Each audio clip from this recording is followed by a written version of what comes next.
The Stone Fist. The boy's magnet thumped into the rain-swollen spotted and sank on its line, red rope threading through raw palms.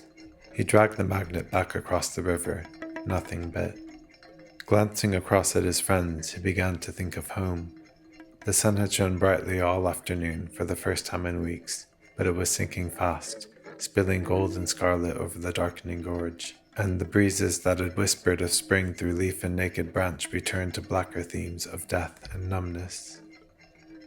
The catch of the day sat in various states of corrosion on a stone shelf behind the three lads. A pair of scissors, a teaspoon, an old charger, broken bolts, bottle caps, a tin of peas and, jewel of the set, a rusty knife. The boy was thinking of where he'd hide the blade when he noticed an odd shimmer on the surface of the milky water. Looking up, he spotted a chubby moon rising through oak and beech. A wisp of cloud sat on it like a mustache. He smiled until his attention snapped onto an owl swooping overhead. He tracked the silent animal as it flew upstream and around the corner of the narrow gorge. He'd never seen one before. In the giddy wake of the moment, his eyes settled on an eddy where water pummeled stone in hiss and spray before spiraling retrograde and spilling downstream. Unthinkingly, he tossed his magnet into that spot. Metal cracked against rock and sank once more, guided by the grip of blackened fingers. Nothing again, he thought. A jolt. A strange pulse of electricity raced to the top of his head. A spark flickered to his right, wrenching his gaze upstream, his magnet still underwater. The sound of the river and all the world muted to a hum. 3 translucent balls of light hovered a few feet above the river, circling slowly, shifting through violets and indigos. "The fuck's that?" he shouted, looking back at his friends, sound rushing back. They were focused on their fishing. "What's that, mate?" called Tom. The lights were gone. "Nothing," he replied above the roar. "I thought I saw something. Did you see that owl?" "I haven't seen fuck all. I haven't found fuck all either."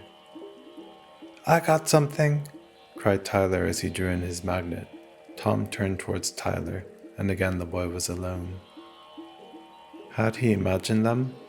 Already his memory seemed hazy, as if he'd woken from a dream.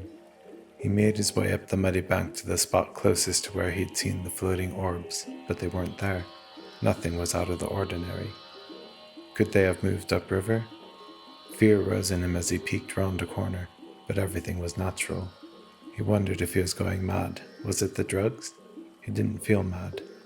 "Just one of those things," he muttered, unsettled. He picked up a stick and hurled it into the spotting, then stared blankly into the river, trying to remember the lights. He closed his eyes to better picture them. Nothing emerged, but something in sound caught his attention. The river's rushing and crashing was intensely rich, sounding density, sanding stones. A surge of energy raced down his left arm. It's here. Destiny. He began to hear the bottom of sound blooming into a deep and steady drone, a tone separate from the river, emerging from somewhere behind him. He was afraid to look. It began to sing. The voice hummed songs of the land the boy had no name for but recognized. Voices joined. Voices rang from jagged cliffs and dead trees, high voices, high pitches, mingling now with his friends' voices, and more, higher still. And everything together, chaotically, harmoniously. Then words circled in like sticks and leaves in eddies of sound, telling of ancient lovers buried beneath hills, banners flowing over citadels, and rivers spilling over edges of the world onto worlds. The boy listened to all this, then opened his eyes. His sight dimmed and funneled in overlapping spheres, spotlights toggling in and out of blackness. Then again he saw the 3 lights, now over the bank on the other side of the river. The lights and nothing else, perfect spheres suspended. He felt summoned. A powerful impulse tugged at him as voices drew closer and further and quieter and louder, until he felt the breath of a harsh whisper in his ear, a name. Startled, everything vanished. His heart was racing. The lights were gone again, but he felt he knew where. He looked up and his eyes hit a footpath near the top of the gorge. He followed it until the path fell into a stone recession pitted in the hillside. Within it, blackness, a cave, an entrance to somewhere, impossibly dark, and emptiness. He heard again the river and his friends and the clack of magnets, and again the voice, a voice of voices, magnet of magnets, chanting from the cave. And from the void a lilac globe, a brilliant spray of white fire illuminating nothing but itself. He had to go. He wanted to go. It went further. So he crossed the divide and began to climb, calmly, ever fixed on the voice and light. His friends had forgotten him, and he'd forgotten them, and everything else. At points he lost sight of the cave, but always the voice called, and always he moved closer. It sounded like someone he'd once known. He thought he was happy, but the thought wasn't his. Then the light shined before him. He witnessed watching himself, walking towards himself, collapsing, being drawn deeper, deeply, radiance, a loose truth his tongue flicked at. He also saw himself, the light, himself. He comes, he heard. Terror and euphoria flood my heart. Step towards the light.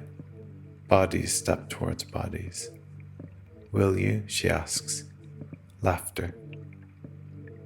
New voices, human, chattering, shatter this eternity. A stone fist, clutched, instantly smothered the light. Sound rushed back, and with it, his reason.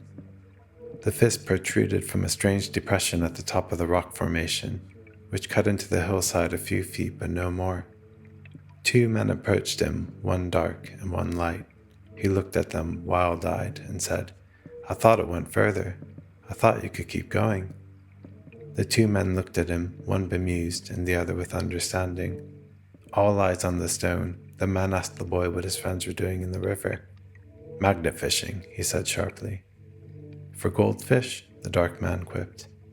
The boy hesitated, glancing towards the cave. He looked back and chuckled briefly and carried on with his life.